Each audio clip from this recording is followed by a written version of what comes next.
Adversity came to town and said, "Show me what you're made of." So we showed it our people, supporting communities by sourcing and distributing fresh food. Our drivers helping grocers restock their shelves. How we're helping restaurants open pop-up markets and encouraging all Americans to take out to give back. Adversity came to town. So we looked it in the eye. And it won't be us that blinks first. Support for Food is Love is provided by Wild Alaska Salmon and Seafood. 100% fisherman family owned, independent seafood sourcing. Catching, processing, and delivering seafood directly to the consumer's front door. From caught to bought, wild salmon direct from the fishermen. Information at wildalaskasalmonandseafood.com. The U.S. Virgin Islands, a piece of paradise characterized by beautiful beaches, blue waters, and tropical vibes. A popular stop for cruise ships and vacationers, it's sort of a play place, but for many, it's home, complete with its own culture and food. I, like most parrotheads, feel a connection to the tropics, the Caribbean in particular. The beaches at St. Thomas is a long way from Copenhagen, Denmark, where I'm from, but before it was sold to the United States in 1917, the Virgin Islands were in fact owned by Denmark and were known as the Danish West Indies. At first glance, St. Louis may seem as far away from the islands as Denmark. But when a hurricane passes through the Caribbean, you never know what might blow into town. As a chef, I need to stay curious in order to evolve. For me, that means looking beyond a great meal to learn more about who made it and what inspires them to cook. Every great city has great food. I'm going on a journey around the world right here in St. Louis to find good food and experience other cultures. I'm on a quest to find passionate chefs who cooks from the heart. Because food is love. It's gonna be delicious. Food is love. Love your food. 2017 was a historic year for the Virgin Islands when they were slammed by not one but two hurricanes within a period of 2 weeks. It was a devastating 1-2 punch. Many people were displaced, homes destroyed, and the island were left with crippling damage to the infrastructure. It was at that very moment in time when Telly Wood and Sarah Spencer were prepping to open their first restaurant.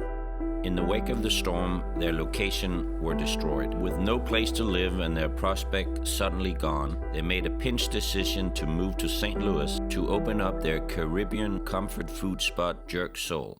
Fast forward to today, the restaurant has become a favorite for jerk chicken and island dishes. I'm on my way to get a first-hand look how they're bringing those tastes to the Lou. Well, I'm here on Cherokee Street, and we are gonna check out Jerk Soul's kitchen today and get a little secret recipes on their curried chicken and some other things they do in there.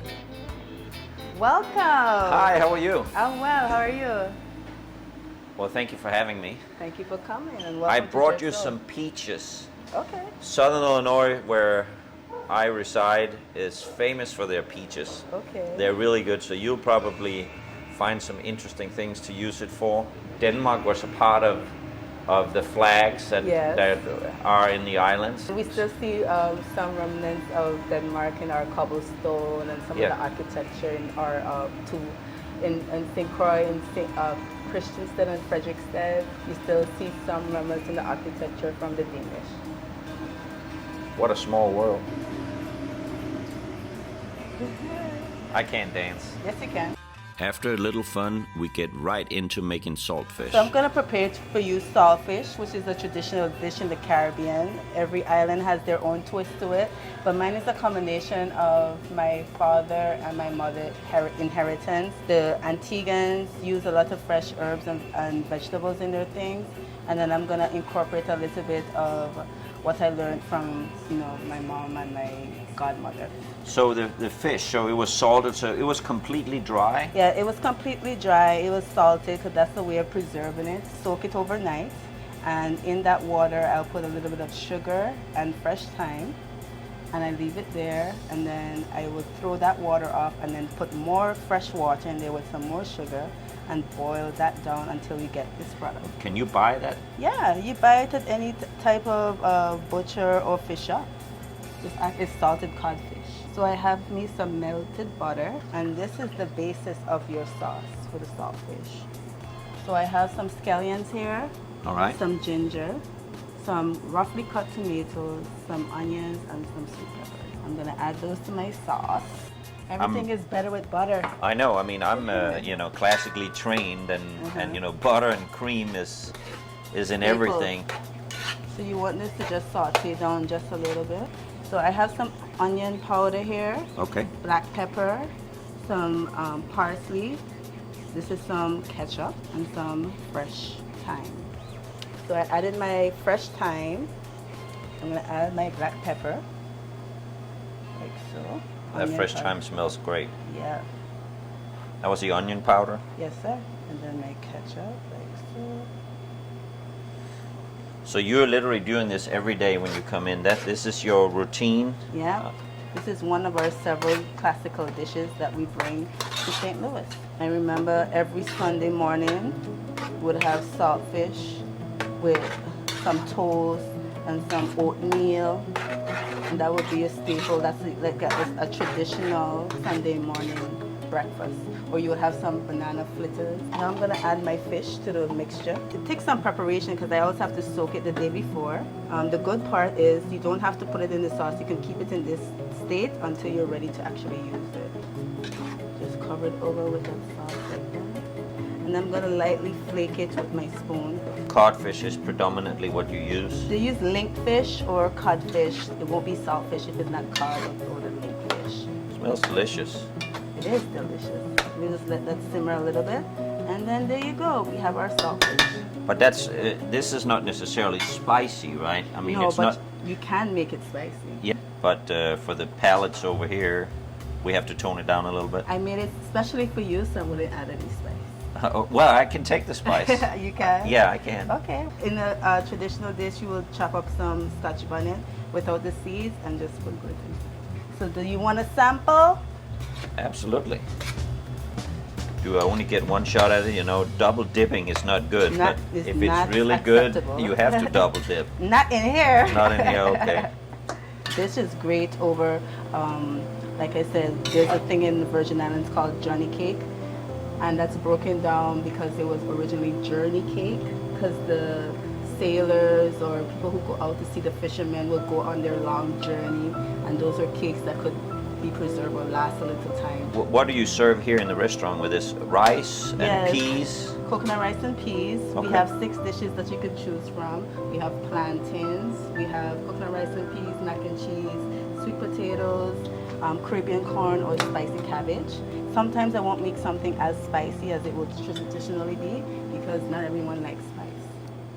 It's delicious, the acidity from the tomatoes. So this is just will warm you up instantly in the morning. So this is breakfast. This is breakfast, lunch, dinner, whatever you want. I love it. You love it? Yeah. Good. That's very good. Both Sarah and Telly prepares dishes in the kitchen, which is a treat for me because there's no other place that I feel more at home. Without telling me all of their secrets, Telly has agreed to show me how Caribbean chicken curry comes together. We call our cuisine modern Caribbean comfort food. Today we have one of our most popular dishes on the classic side of our menu, which is curry chicken. But we're going to be doing a more Caribbean style type of curry chicken. What makes it Caribbean? It kind of depends on what powder that you're using and some other secret elements that you want to add into as well. I have some ginger, onion, Scotch bonnet peppers, curry leaves, some thyme, some scallion, coconut milk, that curry powder I was mentioning, Yeah. little masala, salt, pepper, potatoes, tomatoes, and green peppers. This, of course, Yes. this is the heat. Very, very important. Yeah. Gives it an awesome flavor. You can't eat one of those raw, can you? I don't know. No, I'm not gonna mess with that. Okay. No. First thing that we're gonna do is, I got a little bit of oil. I'm gonna go in with some garlic, minced garlic first. So I'm gonna go in with my onion next. You wanna kind of activate Chili peppers? Yeah. Exactly. You wanna activate all of the flavors. There is gonna be enough heat in this one pepper to heat up the whole the whole dish. So now you're not originally from any island, right? You're from Chicago? I'm from Chicago. What is the transition from Chicago to the Virgin Islands and then back here? There's no shortage of jerk chicken places, Caribbean places. Of course, Chicago has all ethnic backgrounds in the city. So I've been eating Caribbean food virtually all my life. It's one of my favorite foods, so I needed to know how to cook it. After Zara and I met, we decided to open up the restaurant in the Virgin Islands.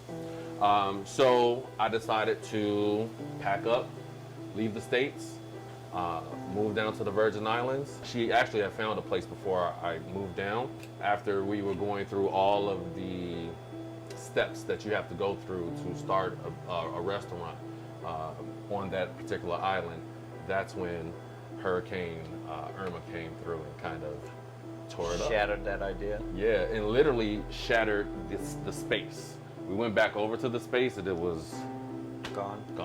Well, that's a good indicator that you need to move on to the next place. I ended up in St. Louis because after that first storm, a week later, another more historic storm was on its way to the islands, and so we decided that I would come back to the States, kind of regroup, come back, maybe help the island kind of rebuild and so forth. And so I actually got on a really, really small boat with about 30 other refugees, and we took this boat from St. Thomas over to Puerto Rico, right? And everybody knows what the storm did to Puerto Rico. I was there at that time, and I literally remember when the first drops started to rain down. Everybody's hunkering down in the hotel. And so I have a really good friend in St. Louis, and that day she was working very, very hard on the phone trying to get me a ticket.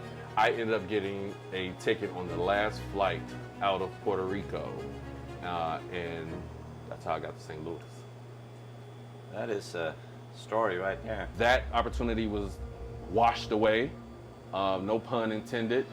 And so, but it was still on my mind. So I'm thinking, hey, I'm here, maybe the restaurant's here.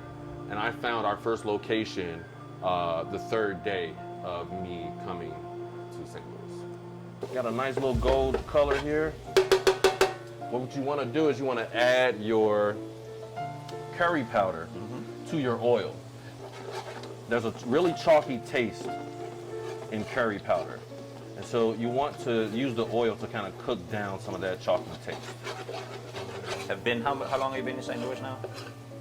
Almost 3 years. Okay, so you're no longer a Cubs fan, now you're a St. Louis Cardinals fan, right? Now think about that before you answer that question. Coconut milk. It's going to start to make the gravy that we need. As soon as you added the coconut milk to the curry, I could hear Bob Marley in the background. Modern Caribbean comfort food. So we're not the classic Caribbean place that you go to. But like I said, we definitely have those classes on the menu. Many of the ingredients that's used in the islands are grown there. Yeah, smell that. Yeah, you got us. Curry leaves. Wow. That's new for me. I've Yes, never seen that before. Yeah, I actually wasn't gonna. That was one of the secrets. Okay, well, I'm sorry. We spilled the beans. Spilled the beans. Yeah. So I got some scallion here. And last but not least, thyme. Fine, yeah. I'm gonna mix this up a little bit. And I'm just gonna add A little bit of salt and pepper. And still that one Scotch bonnet is heating the whole thing up. That's amazing. Masala. Masala. That's interesting. Yes, this is Trinidadian masala. All right, so this is almost done. You like to eat your own cooking, I can tell, huh? Yeah. I like it when a good plan comes together. I can feel the love, the island love. Yeah. The heat is good. I mean, I get a little sweaty now, I can tell. It's gonna kick me, but I love it. I love it. It's not too much, it's not overpowering. Okay. Did it need another Scotch bonnet? No, it doesn't need That's anything. it? Okay. I'm Scandinavian, remember? I try. Just like the islands, the food here is full of color and flavor. It's no mystery why it's popular. Lunch rush is about to begin, so I'm making my exit before things get busy. Thank you very much for having us. Thank you for coming and Yeah, you know, coming into our world. Yeah, it was great. It was a Caribbean experience for sure. Yes. Yes. And we're happy that we're able to bring it here to St. Louis.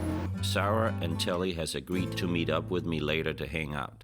I'm walking down Cherokee Street. If this isn't a sign, food is love in St. Louis. Besides jerk chicken, the Caribbean is known for rum production. John Dalton, a former cruise director and friend of mine, manages, among other things, a Caribbean-themed rum bar right here in St. Louis. And then every once in a while I'll chef. Not that good, but National Geographic has some small boats, and when they're really desperate for like someone to cook on board, they'll just call and say, "What are you doing Saturday?" Guess I'm going on a ship. So I'll go down a ship, and all over the world I can go over and just, you walk on a little boat, and you're like, it's like old hat. It's fun. You need to get me one of those gigs. None of them are the small ones, especially aren't running. But when they are, I'll definitely get you a gig. It's fun. I'd go down to Costa Rica, and spend a month in Costa Rica being on a boat and working on a boat. Well, I guess I can't go to Costa Rica for a month. Why not? How about Sunday, Monday, and Tuesday? Go for a month. We'll put a paper cutout of you in the restaurant. He spent a lot of time in the Caribbean and the restaurant industry, so he should have plenty to add to the conversation. Plus, there couldn't be a more fitting place to meet and compare notes. So I spent a lot of time in Fredericia. In Denmark? Yeah. Really? A lot of time. I'm from Copenhagen. Okay. I really want to go to the Virgin Islands just because, I have that Danish connection. And in 2017, I thought I told you, they had a buyback option, but obviously it wasn't even considered. But my mom sent me the Danish paper, and there was like a conversation about the Virgin Islands, how Danish architecture has impacted. You see it all over, like little things you can see that are Danish. Jerk. Yes. As a noun, right? An action word. Yeah, I know.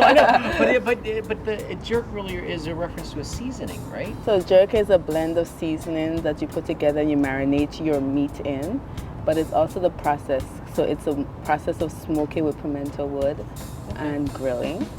And it's the delicate dance between the both, your seasoning and the way in which you process it that makes it jerk. How did you learn how to make jerk? I'm partly Jamaican. I know. I don't know. I'm from Brooklyn. I don't know how to make it. Something that you just grew up with, like it's the barbecue of the the barbecue of the Caribbean, like how you grew up with your special sauce. Your special way of which you do it, it's passed down from your grandmother, your grandfather to you. They teach you this is the way you do it, and you're not to tell anyone that that's the way it's done. It's the same way with our jerk. It's a special sauce. Everybody feel like their sauce is the best. Sure. Everybody have their special secret to make it uniquely theirs, and it's passed down from generation to generation. So the jerk is both the spice and the sauce? Spice, the sauce, and the process. Yeah, that's the interesting one. So you can have 3 different jerk, and they all be different because they have this little slightly different twist to it, but it's still jerk chicken. We still have to come visit you. Absolutely. Hey, I would love to, come and work with you in the kitchen, and we'll do like what they did a couple hundred years ago, that we were working together on the islands, and now we're working together in St. Louis. Wouldn't that be cool? That'd be cool. Yeah. do it. Be a beautiful The idea. herring didn't make it to the Virgin Islands. I know that for a fact, right? Remember we said we'd have jerk herring? Jerk, I don't know. Is that even possible? Maybe so, yeah. right? It'd be very Maybe unique. so. Great conversation and good laughs. I can't think of a better way to end the day. As a chef, it's not just refreshing to talk to others who do the same thing. It's also eye-opening to find out that I share the same experiences in the kitchen, in the business of running a restaurant, with people from such different places. That never ceases to surprise me. But I shouldn't be surprised. In the kitchen, we all speak the same language. I've been invited back to Jerk Soul tomorrow evening for a Caribbean party with some of Sarah and Telly's close friends. All right, here's to Caribbean life in St. Louis. Cheers. Cheers.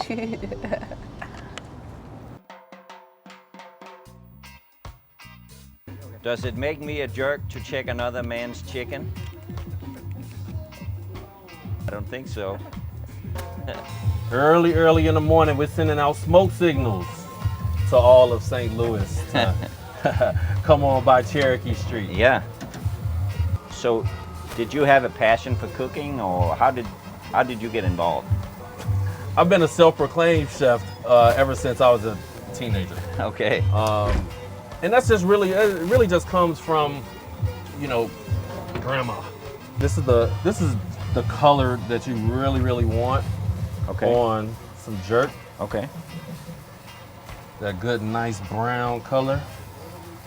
So they're definitely getting there. But what's gonna send them over the edge and really get that good, authentic taste that we need is the pimento wood. So I'm just gonna put a handful of wood on top of my coal. Oh, wow. Like a speciality from Jamaica. That's right. That's exactly correct. Without giving away all of your secrets. We want to be as authentic as possible, yet still kind of be a fusion restaurant at the same time. Well, I mean, it's the atmosphere of the place too. You know, it all comes together with food. Oh yeah, definitely. Yeah. You know, when you step inside a Jerk Soul, the first thing that's going to hit you is the smell. Smoke signals. Music, food, and atmosphere. If I didn't know better, I would think I was in St. Croix right now. I would never expect to experience something like this in St. Louis. And the element that really brings the feeling together is, of course, the food. And we have some coconut rice and peas. So it's actually red beans and rice, and it's boiled in coconut milk with some parsley and thyme and some salt, and it's really good. So rice and peas is what you call it instead of rice and beans. Yes, everything is rice and peas. And then we always have our fried plantains. Okay. So these are the plantains, right? Yes, sir. This is a green plantain. And what's the difference between that and a banana? It's in the same family, but this is denser. Okay. It has a consistency when it's green, like potato, and when it's ripe, like sweet potato. Okay. So it's sweet when it gets yellow.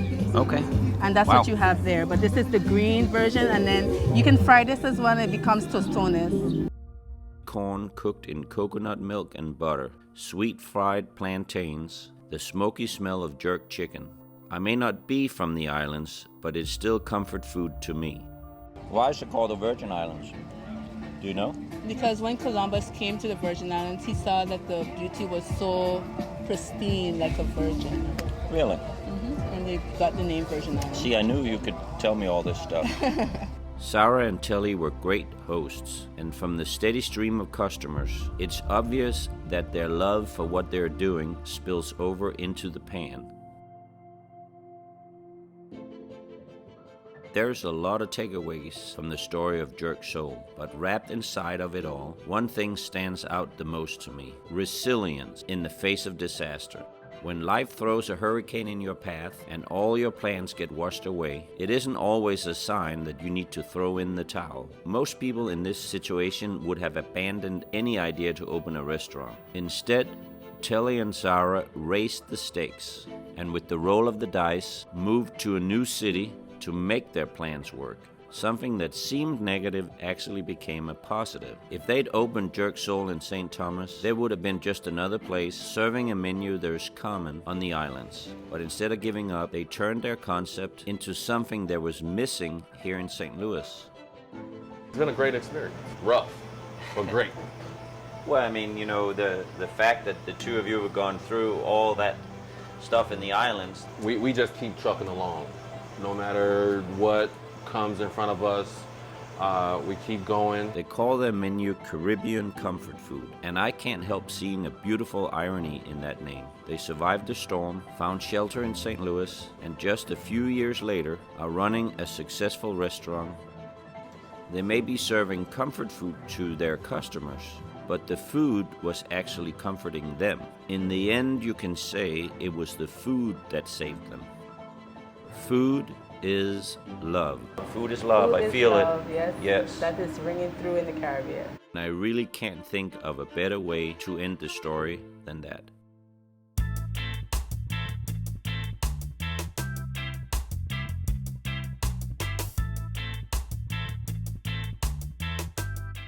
Adversity came to town and said, "Show me what you're made of."